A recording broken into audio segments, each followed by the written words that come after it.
Hi, I'm Jay Goldman, and you are watching Mr. Mobile on Butterscotch.com. Today, a look at these two phones which come to us from Sony Ericsson. Now, a lot of people don't follow Sony Ericsson. They're not one of the major smartphone players, and they do have a surprising number of phones available on the market. In fact, if you go to their website, it's actually overwhelming how many phones they produce on an international scale.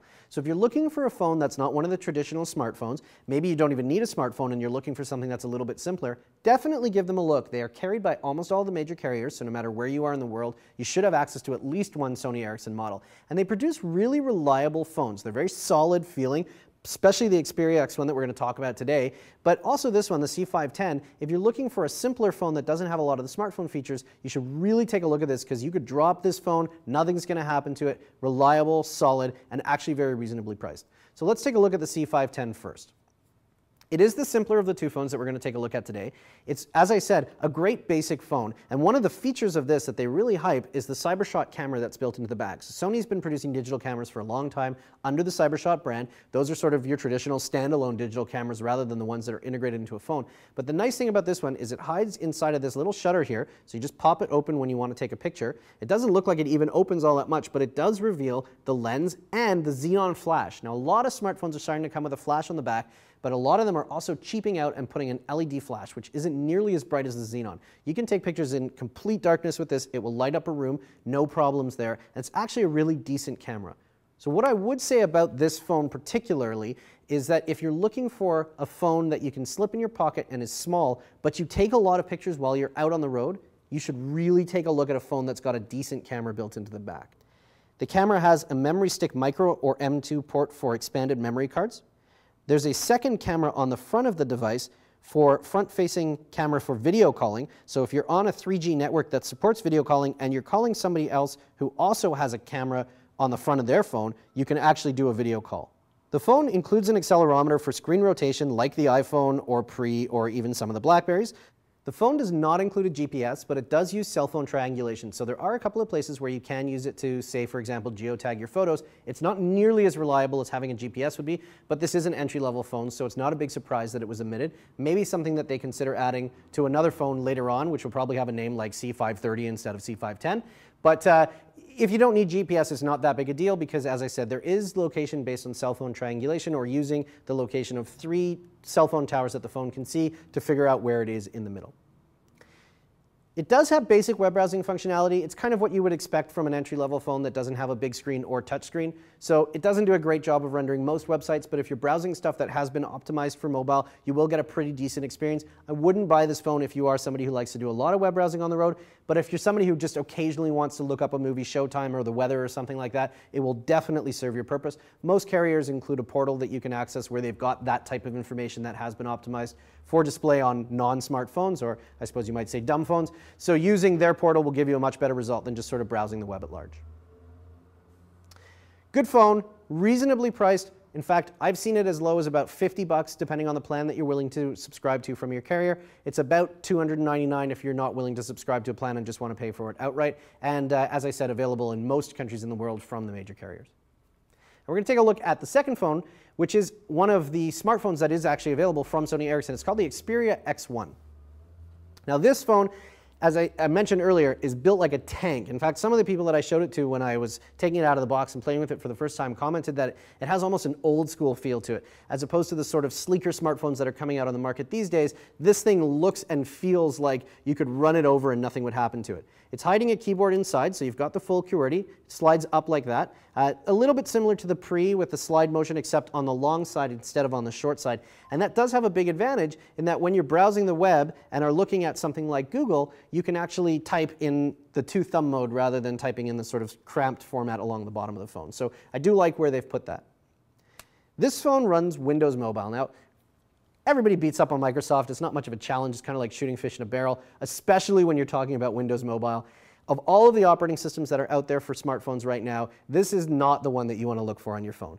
It's got some great features for it, and certainly one of those is full Exchange support. So if you're a corporate user and you're in a business environment where you run Exchange, especially if you're in one that doesn't have access to a BlackBerry Enterprise server or BES server, which means you can't run a BlackBerry, you want to take a look at a Windows smartphone because it will give you full Exchange syncing support for your email, calendaring, and all that kind of stuff.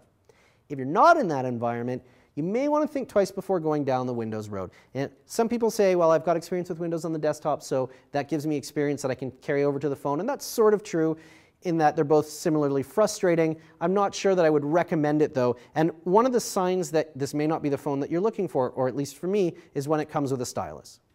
We've gone so far ahead with touchscreens right now. You look at the iPhone, you look at the Pre, even the Storm, that you start to think maybe I don't need something that allows me to hit tiny little targets. And this is especially true if you're typing on here in portrait mode. The keys on the keyboard are so small that you really have to look closely at the phone in order to be able to type even with the stylus. It does come with a backup one because you're inevitably going to lose this. But even said, you know, I would still think twice about taking a phone that actually requires that. So that said, it is a really nice piece of hardware, and they've done something really cool with this button on the front here called X Panel. X panels, which appear on the screen when you hit the button, and they're basically sort of almost like the card metaphor in the Palm Pre WebOS. They're configurable panels that give you access to an application or a set of data. So it comes with a bunch predefined, and the ones that appear here on the screen right out of the box are things like your calendar, a clock, a screensaver, media playback, that kind of thing. There's also a Google one down in the bottom corner, and it's really easy to hit that button, pick the one you want, and jump over to it. Some of you may recognize this sort of thing if you use something like, for example, Spaces on the Mac OS, which allows you to kind of have pre-configured workspaces and be able to jump into them. First time I've seen it on a phone, and I really do like the feature a lot. You can also configure your own panels, and they've got sort of a library of panels that you can install on it. So, you know, if you're the kind of person who does a lot of, say, configuring of your iGoogle desktop with widgets, that will feel very familiar, and it's actually a really handy feature. I definitely commend them for including it in the phone. Pretty standard hardware that you would expect to find on a phone like this. You got a 3.2 megapixel camera on the back with a flash, standard 3.5mm headphone jack on the top, second front-facing camera on the front for doing video calling, similar to the C510. You've got a backlit QWERTY keyboard in here, which is nice when you're using it in dark situations, so the light comes through the keys and you can see it much more easily. There is a removable battery in the back with an SD memory card slot underneath it, which means you have to take the battery out to get to the card. That's not a problem if you leave the same card in all the time, but if you are somebody who wants to swap those out on a regular basis, it can be a little bit frustrating to have to pop the battery. Lastly, you've got a USB port on the side for syncing and charging the phone.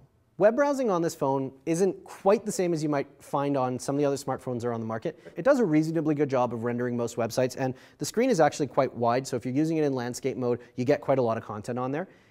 The thing about the touchscreen is actually it's a resistive touchscreen rather than a capacitive touchscreen that you see on some of the other phones on the market, especially on the Pre and the iPhone. And resistive touchscreens have less sensitivity, so you have to be much more precise with your targets, hence why the phone actually does come with a stylus.